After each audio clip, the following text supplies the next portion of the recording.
Hello everyone, I'm Paul and this is problem 2685. Count the number of complete components. This is a medium graph problem and next I will show you my thought process and efficient solution.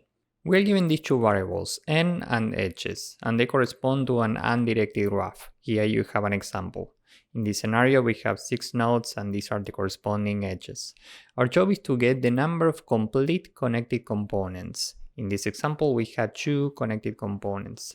Now the question is, what's a complete connected component? Well, here we have the definition.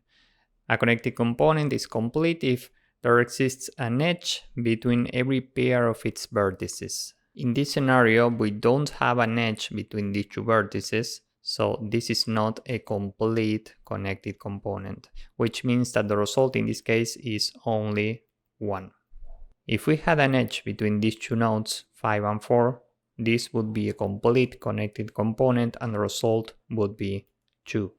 So my first intuition was to split the problem in 2 parts. First, we will check what are the nodes of each connected component.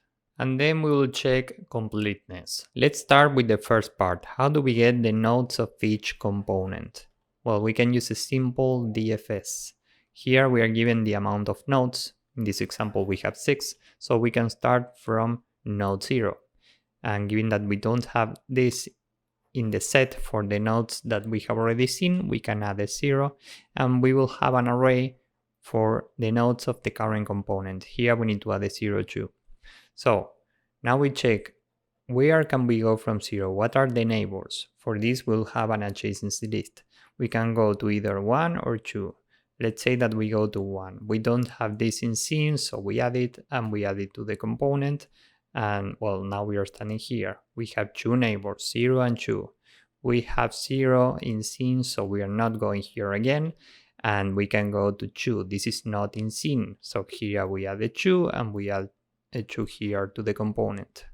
Now here we have all the nodes of this first component and we can move to step 2. Remember that a complete connected component has an edge between every pair of vertices. So how can we check this? Well, by checking every pair of vertices. How? Well, with a nested for loop. We can say that the I pointer is initially here, the j pointer is here, and first we are looking at this pair, 0, 1. And now we can check if we don't have this node in the adjacency list at node 1, or we don't have this node in adjacency list at node 0, we don't have an edge between these two nodes, so this connected component is not complete. At this point we can just break the loop and continue. In this scenario we do have an edge between nodes 0 and 1, so we can move the j pointer.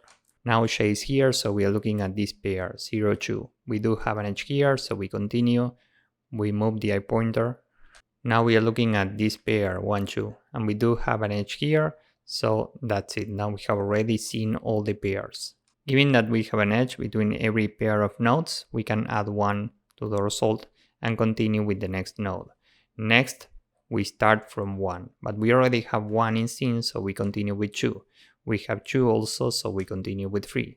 We don't have 3, so we add it here, and we can reset the component back to an empty array.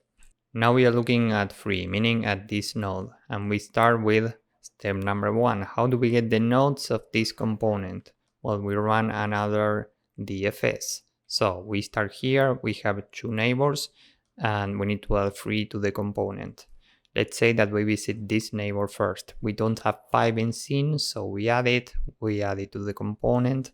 Next we continue with this neighbor. We don't have pork here, so we add it here to the component.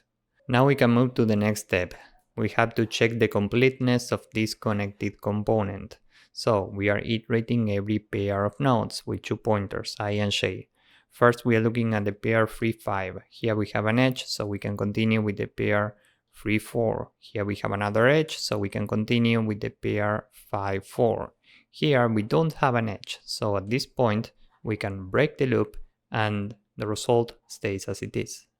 Then we can try to start from node 4, but we have this in scene already, so we can continue with 5, and we do have 5 also, so that's it. Now we have already iterated all the nodes and the final result is 1.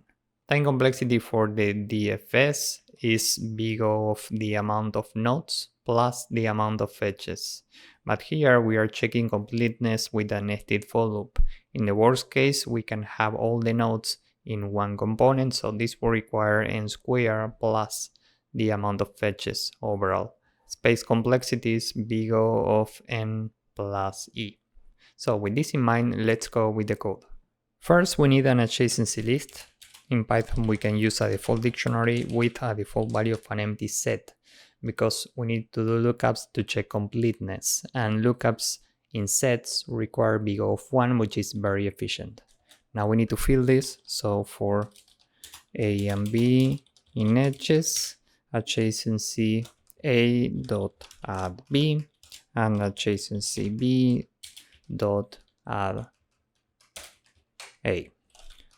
Remember that this is an undirected graph.